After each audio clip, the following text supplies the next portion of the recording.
एक स्कूल में कुछ बच्चे साथ में खेल रहे थे। तभी वहाँ पर नीना नाम की एक लड़की आती है। सुनो सुनो दोस्तों, देखो मैं क्या लेकर आई हूँ कल मार्केट से।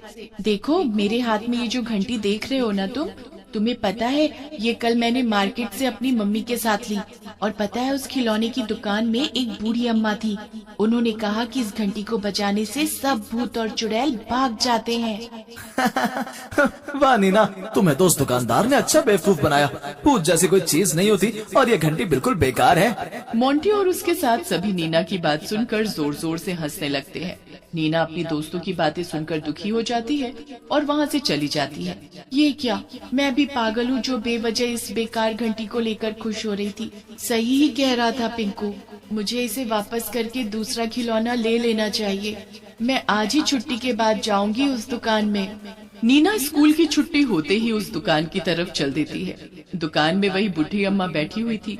नीना उनसे कहती है, अरे बूढ़ी अम्मा, आपने तो मुझसे कहा था कि इस घंटी को बजाने से भूत और चुड़ैल दूर भाग जाते हैं, पर मेरे दोस्तों ने इसके बारे में सुनकर मेरा बहुत मजाक उड़ाया और उन्होंने ये भी कहा कि ये घंटी एकदम बेकार है क्योंकि भूत प्रेत होते ही नहीं है। बूढ़ी अम्मा नीना की बात सुनकर मुस्कुराने लगती है। अरे बेटा, तुम्हें ये क्यों लगता है कि ये घंटी बेकार है? और क्या अम्मा, आप एक काम करो, ये ले लो और मुझे कोई दूसरा खिलौना दे दो। ये घंटी तो बेकार है। बेटा, ये घंटी बेकार नहीं है, लाओ इधर दो। बुढ़ी अम्मा नीना से घंटी ले लेती है और उस घंटी पर ऐसे हाथ घुमाती है मानो वो उस पर जादू कर रही हो। बुढ़ी अम्मा फिर नीना से कहती है, ये लो, अब तुम्हें भूत भी दिखेंगे और इस घंटी से तुम उन्हें भगा भी पाओगी। क्या सच में? कहीं आप मुझे फिर से बेवकूफ तो नहीं बना रही ना अम्मा?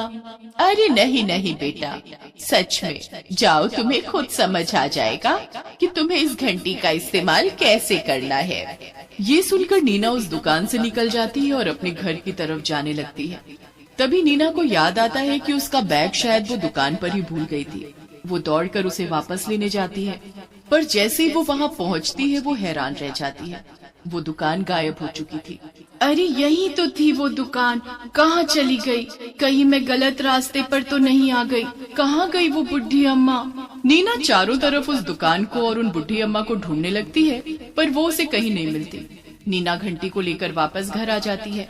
अरे नीना, आज इतनी देर कैसे हो गई? मम्मी वो बस ऐसे ही। आप खाना निकालो ना, बहुत भूख लग रही है। शाम होते ही नीना पार्क में खेलने के लिए चली जाती है। अरे आज तो इस पार्क में कोई बच्चा दिखाई नहीं दे रहा, कहाँ है सब? तभी नीना को एक बेंच पर बैठी औरत दिखाई देती है जो कि जोर जोर से रो रही थी। नीना उसके पास जाती है और उससे पूछती है, अरे आंटी, क्या हुआ आपको? आप रो क्यों रही हैं? बेटा, मेरे घर में एक चुड़ैल घुस आई है। उसने मेरे पति को मार डाला और अब वो मेरी बेटी के शरीर में घुस गई है। जब मैं घर पर थी तो मेरी बेटी के शरीर में घुसी चुड़ैल ने मुझे भी मारने की कोशिश की, पर मैं भागकर यहाँ आ गई। कहीं वो मेरी बेटी को भी कुछ ना कर दे। क्या? चुड़ैल? चुड़ैल के बारे में सुनकर नीना को बूढ़ी अम्मा की कही हुई बात याद आती है। आंटी, शायद मैं आपकी मदद कर सकती हूँ। चलिए, मुझे अपने घर लेकर चलिए। वो औरत नीना को अपने घर लेकर जाती है। औरत नीना को घर के अंदर ले जाती है और घर को अंदर से बंद कर देती है। अरे आंटी, आपने घर क्यों बंद कर दिया? और वैसे ही आपकी बेटी कहाँ है? मुझे तो कहीं दिखाई नहीं दे रही। तभी वो औरत एक चुड़ैल में बदल जाती है और नीना से डरावनी आवाज में कहती है, फंस गई ना तू मेरी जाल में। बड़े दिन से किसी इंसान को नहीं खाया। आ जाएगा ना मजा। मैंने तुझसे सब झूठ बोला था, कोई बेटी नहीं है। मैंने तो सोचा था मुझे कोई देख नहीं सकता, पर तूने मुझे देख लिया, इसीलिए मैंने ये प्लान बनाया तुझे खाने के लिए। चुड़ैल तुम हो? ये मैं कहाँ फंस गई? देखो, मुझसे दूर रहना वरना मैं तुम्हें मार दूंगी। मेरे पास ऐसी घंटी है जिससे तुम मेरे पास नहीं आ सकती। ये देखो। इतना कहकर नीना चुड़ैल को वो घंटी दिखाती है। घंटी देखकर चुड़ैल समझ जाती है कि वो घंटी कोई आम घंटी नहीं बल्कि सचमुच में एक चुड़ैल भगाने वाली घंटी है। अरे तो ये बात है, तुझे पता भी है जो घंटी तेरे पास है उसी की वजह से तू मुझे देख सकती है। वैसे ये तेरे पास कहाँ? मैं इससे तुम्हें देख भी सकती हूँ और तुम्हें हमेशा हमेशा के लिए भगा भी सकती हूँ, समझी चुड़ैल कहीं की। चुड़ैल को ये सुनकर गुस्सा आ जाता है और वो अपने हाथ से एक जादू करती है जिससे नीना की घंटी दूर जाकर गिर जाती है। जा, अब बता आप कैसे भगाएगी मुझे? नहीं, मेरी घंटी देख, चुड़ैल मुझसे दूर रहे, समझी। अरे रे रे रे, मैं तो डर गई। देखो देखो, मेरे तो रोंगटे खड़े हो गए। तुम मुझे नहीं मार सकती। ओ, और ऐसा क्यों? क्यों नहीं मार सकती मैं तुम्हें? क्योंकि तुम्हारे पीछे जो खड़ा है वो तुम्हें ऐसा करने नहीं देगा। मेरे पीछे कौन है? जैसे ही चुड़ैल पीछे घूमती है, नीना दौड़कर अपनी घंटी उठा लेती है और उसे बजाने लगती है। घंटी की आवाज सुनकर चुड़ैल उड़कर दूर ही जाती है और फिर वो हवा में गायब हो जाती है। थैंक गॉड, मैंने समय पर घंटी उठा ली, वरना आज तो तू गई थी नीना। इस घंटी ने मुझे बचा लिया। नीना ये सोचकर जल्दी से उस घर से निकलती है और जल्दी से अपने घर की तरफ जाने लगती है कि तभी एक छोटी बच्ची दौड़ते हुए नीना की तरफ आती है और एक पत्थर से ठोकर खाने की वजह से वो जमीन पर गिर जाती है। अरे अरे, क्या हुआ तुम्हें? उठो, बचाओ बचाओ, मेरी माँ के अंदर एक चुड़ैल घुस गई है और अब वो मुझे मारने के लिए आ रही है। बहुत देर से वो एक चाकू लेकर मेरे पीछे दौड़ रही है, प्लीज बचाओ मुझे।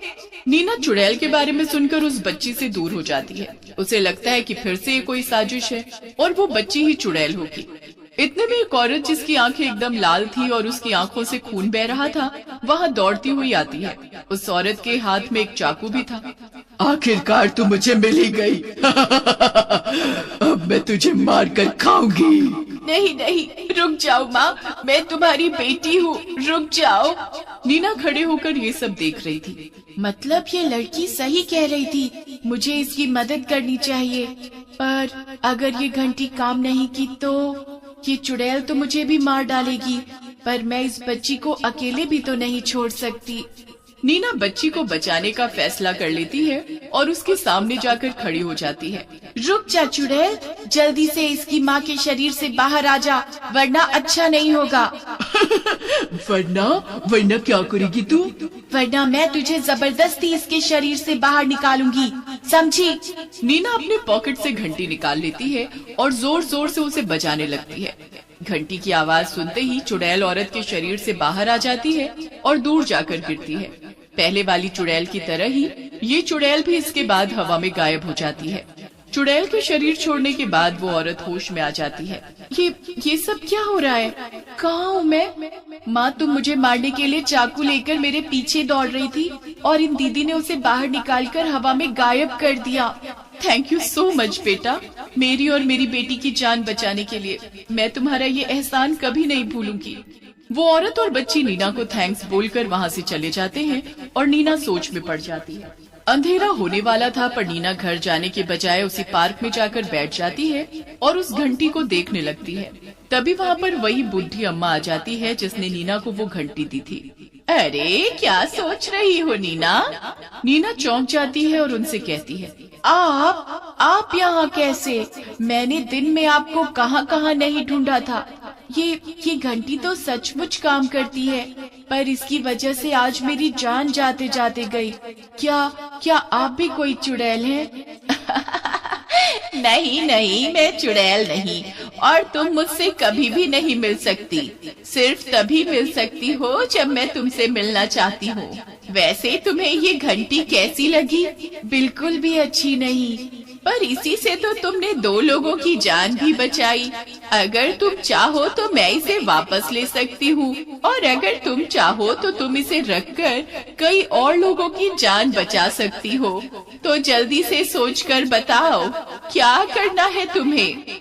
दिन में मैं डर तो बहुत गई थी, पर मुझे उस बच्ची और उसकी माँ की जान बचाकर काफी अच्छा लगा, तो मैं इसे अपने पास रखूंगी और लोगों की भी जान बचाऊंगी। शाबाश, तो जाओ अब अपने घर जाओ। अंधेरा हो गया है और तुम्हारी माँ तुम्हें ढूंढ रही है। नीना दौड़कर अपने घर की तरफ जाने लगती है, पर जब वो पीछे मुड़कर देखती है तो वो बुढ़ी अम्मा फिर से गायब हो गई थी। इसके बाद नीना कई लोगों की मदद करती है। अक्सर लोग घंटी बजाओ चुड़ैल भगाओ कहकर एक दूसरे को नीना और उसकी घंटी के बारे में बताते